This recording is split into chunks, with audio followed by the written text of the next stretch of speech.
ધોરણ 12 આંકડાશાસ્ત્ર પ્રકરણ 1 સૂચકાંક સ્વાધ્યાય 1.1 નો બીજો દાખલો। પહેલો દાખલો આપણે ચલાવ્યો છે, આગળ પ્લેલિસ્ટમાં ચેક કરી લેજો। રકમ જોઈ લઈએ। એક શહેરની ખાંડના છૂટક ભાવ અંગેની નીચેની માહિતી પરથી પહેલું વર્ષ 2008 ને આધાર વર્ષ તરીકે લઈ અચલ આધારની રીતે, બીજું પરંપરિત આધાર રીતે, ત્રીજું વર્ષ 2009 અને 10 ખાંડના ભાવની સરેરાશ આધાર વર્ષ ભાવ તરીકે લઈ ખાંડના ભાવનો સૂચકાંક ગણો। રકમ આલી है, વર્ષ આલ્યા, ખાંડનો ભાવ આલ્યો 2008 ની સામે 28 ભાવ, 9 ની સામે 28.50, 10 ની સામે 29.50, 11 ની સામે 30, 12 ની સામે 31, 13 ની સામે 32, 14 ની સામે 34 ને 15 ની સામે 36। હવે ત્રણ રીતે ગણવાનું કહ્યું है, અચલ આધાર રીત, પરંપરિત આધાર રીત અને સરેરાશ આધારની અચલ આધારે। તો આપણે એક પછી એક રીત ગણી લઈએ। પહેલા આપણે ગણીશું અચલ આધારી રીતે।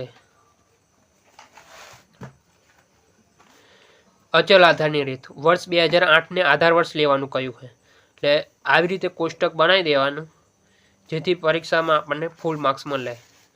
કોષ્ટક કમ્પ્લીટ હશે અને લખાણ કમ્પ્લીટ હશે તો માર્ક્સ પણ વધારે મળી શકે।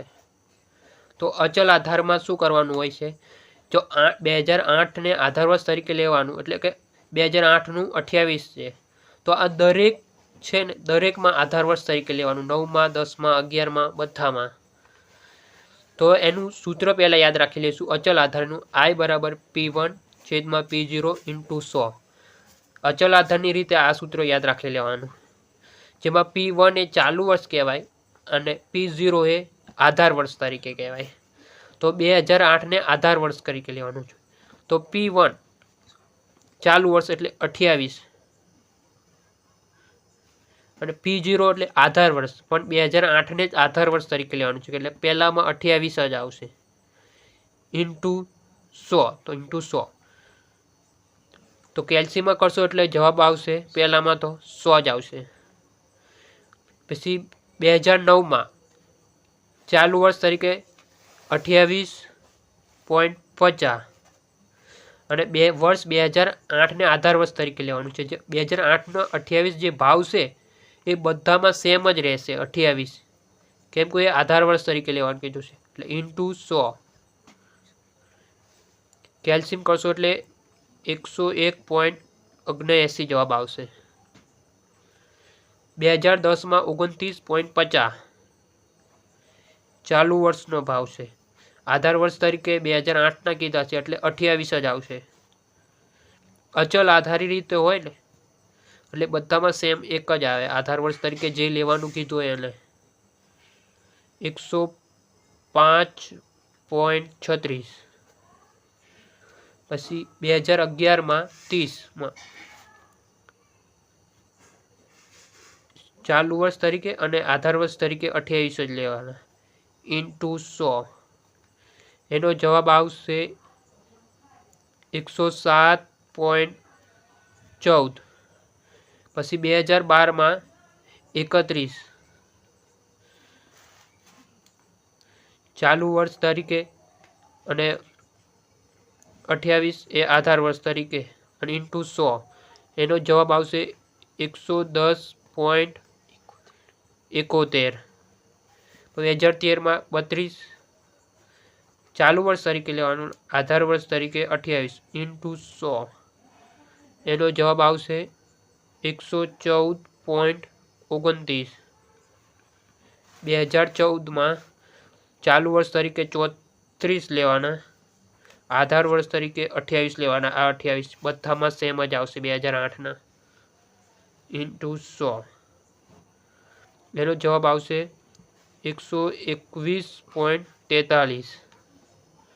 પછી 2015માં 36 ચાલુ વર્ષ તરીકે લેવાના, આધાર વર્ષ 28 × 100, એનો જવાબ આવશે 128.57। તમે આ બધા જવાબ કેલ્સીમાં કરશો એટલે મળી જ જશે। કેલ્સીમાં કઈ રીતે કરવાનું, 30 × 100 ભાગ્યા 28 કરવાનું એટલે જવાબ મળી જાય। જવાબ હંમેશા 2 ડિજિટમાં લખવાનું। બરાબર. અચલ આધારની રીતે સૂત્ર યાદ રાખી લેવાનું, I બરાબર P1 છેદમાં P0 ઇન્ટુ 100, એટલે કે ચાલુ વર્ષ છેદમાં આધાર વર્ષ ગુણ્યા 100. ચાલુ વર્ષ આલ્યું હોય એ અને આધાર વર્ષ દાખલામાં કયું જશે કયું લેવાનું, અને જો ના આપ્યું હોય તો જે પ્રથમ વર્ષ હોય એનું જ લઈ લેવાનું. બરાબર. હવે બીજી રીતે ગણી લઈએ. બીજી રીત દાખલામાં કીધી છે પરંપરિત આધારની રીતે. તો પરંપરિત આધારિતમાં સેમ જ છે પણ થોડુંક અલગ આવશે. તો પરંપરિત આધારમાં સૂત્ર સેમ જ છે, I બરાબર P1 છેદમાં P0 ઇન્ટુ 100, પણ આમાં આધાર વર્ષ નથી આપ્યું. એટલે આધાર વર્ષ ના આપ્યું હોય તો શું કરવાનું, જે અગાઉનું વર્ષ હોય તેને આધાર વર્ષ તરીકે લઈ લેવાનું. જો 2008માં 28 એ ચાલુ વર્ષ તરીકે લેવાનું P1, અને જે P0 આધાર વર્ષ કહેવાય એ પહેલા વર્ષમાં આપ્યું નથી એટલે એને જ લખવાનું 28 ઇન્ટુ 100. સૂત્ર પ્રમાણે જ કરવાનું. પહેલામાં તો જવાબ 100 જ આવશે હંમેશા.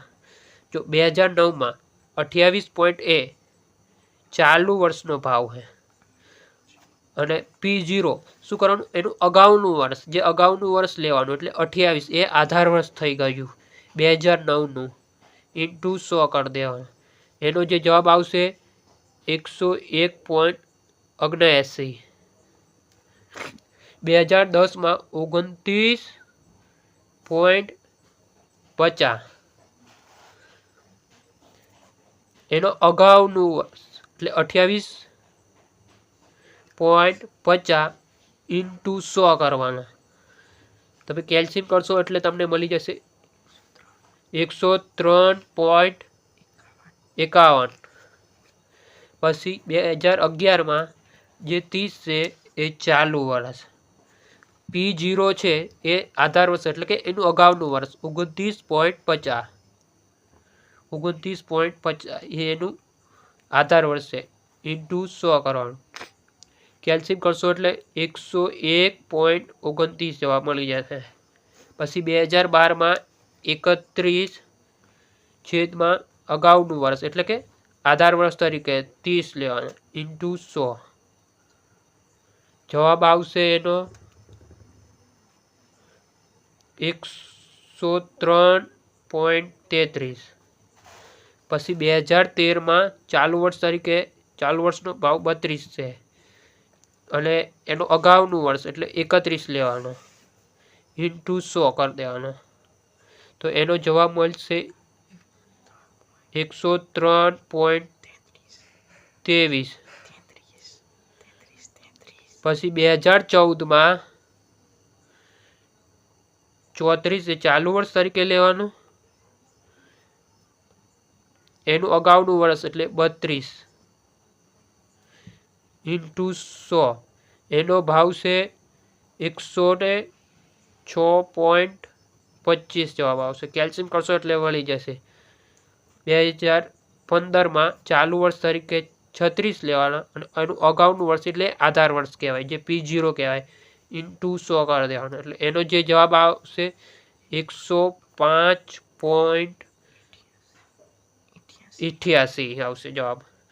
બરાબર. બીજી પરંપરિત રીતને આવે તો સૂત્ર યાદ રાખી લેવાનું. પરંપરિત આધાર I બરાબર P1 છેદમાં P0 ઇન્ટુ 100.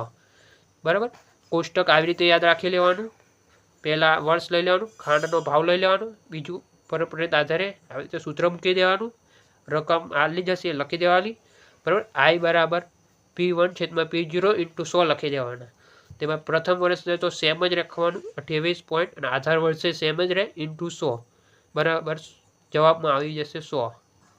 પછી બીજા વર્ષમાં 28.50 એનું જે અગાઉનું વર્ષ એ આધાર વર્ષ તરીકે લઈ લેવાનું, જે અગાઉનું વર્ષ ઇન્ટુ 100 એટલે 101.79 જવાબ મળી જશે. પછી 2010માં 29.50 એનું અગાઉનું વર્ષ એટલે 28 ઇન્ટુ 100 એટલે જવાબ મળી જશે 103.51. આવી રીતે બધામાં સેમ કરવાનું. જે દાખલાનું અગાઉનું વર્ષ આવે એ આધાર વર્ષ તરીકે લેવાનું અને જે ચાલુ રકમ માલી હોય એ ચાલુ વર્ષ તરીકે કહેવાય. વર્ષ 2009 અને 10 ને ખાંડના ભાવની સરેરાશના આધારે વર્ષનો ભાવ તરીકે લઈ ખાંડના ભાવનો સૂચકાંક ગણો. ત્રીજામાં શું કીધું છે કે 9 અને 10નો બેનો સરેરાશ ભાવ કીધો હોય.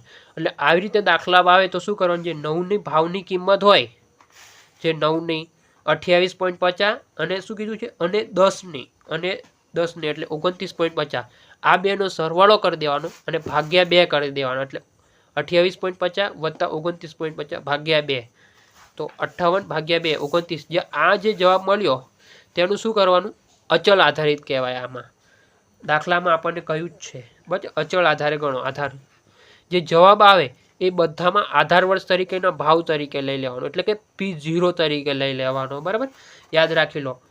9 અને 10 જેની ભાવની કિંમત હોય, 9 અને 10, 9ની 28.50 અને 10ની 29.50, એ બેનો સરવાળો કરી ભાગ્યા 2 કરી દેવાનો. એટલે આપણને સરેરાશ ભાવ મળી જશે. બરાબર, હવે આપણે દાખલાની શરૂઆત કરીએ. પહેલા I બરાબર શું લઈ લેવાનું, આવી રીતે પહેલા કોષ્ટક દોડી દેવાનું. પછી I બરાબર 28 અને શું લેવાનું, P0 29 લઈ લેવાના ઇન્ટુ 100. તો પહેલામાં જવાબ આવી જશે 96.55. બીજામાં 28.50. P0 શું લેવાના, 29 લેવાના, જે આધાર વર્ષનો ભાવ છે 29 ઇન્ટુ 100. એટલે એનો જે જવાબ મળી જશે 98.28. ત્રીજો આવશે 29.50. 2010માં 29 ચાલુ વર્ષનો ભાવ છે અને આધાર વર્ષ તરીકે 29 લઈ લેવાના, જે આપણે શોધ્યા એ 2009 અને 10 બેનો સરવાળો કરી ભાગ્યા 2 કરી દેવાનું, કેમ કે 2 વર્ષ થતા એલા 2 વર્ષનો. બરાબર, ઇન્ટુ 100 કરવાના. એટલે જવાબ મળશે એનો 101.72. પછી 2011માં 30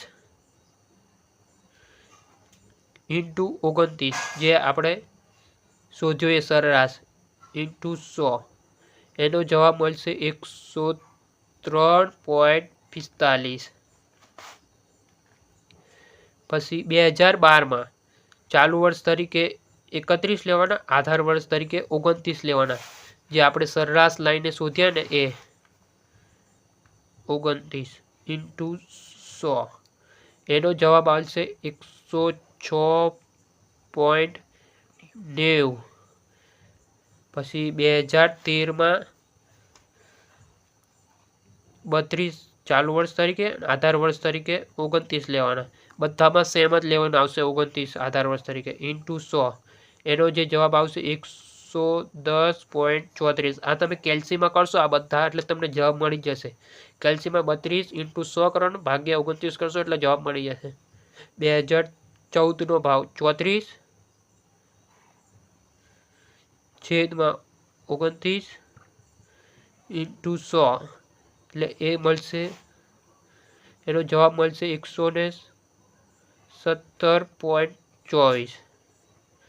પછી 2015માં ચાલુ વર્ષ તરીકે 36 લેવાના, છેદમાં 29 ઇન્ટુ 100 કરવાના, એટલે એનો જવાબ મળશે 124.14. આવી રીતે દાખલો ગણવાનો રહેશે. પહેલા દાખલામાં કીધું 9 અને 10ની સરેરાશ લેવાની, એટલે કે એ બેનો સરવાળો કરવાનો, 9 અને 10ના ભાવનો એ બેનો સરવાળો કરી ભાગ્યા 2 કરી દેવાના. એટલે જે 29 મળ્યા એ બધાની આધાર વર્ષની કિંમત થઈ ગઈ, એટલે બધાનો આધાર વર્ષની કિંમત તરીકે લઈ લેવાના, છેદમાં 28 ઇન્ટુ ભાગ્યા 29 ઇન્ટુ 100, એટલે જવાબ મળી જશે 96.55. પછી 9માં એવું જ રીતે જ કરવાનું, 28.50 ભાગ્યા 29 ઇન્ટુ 100, એટલે 98.28 જવાબ મળી જશે. બધામાં સેમ કરવાનું, જે 29 આવી બધામાં સેમ જ લખવાનું. બરાબર, જો અહીં સુધી વિડીયો જોયો તો વિડીયોને લાઇક કરી દેજો અને ચેનલને સબસ્ક્રાઈબ કરી દેજો.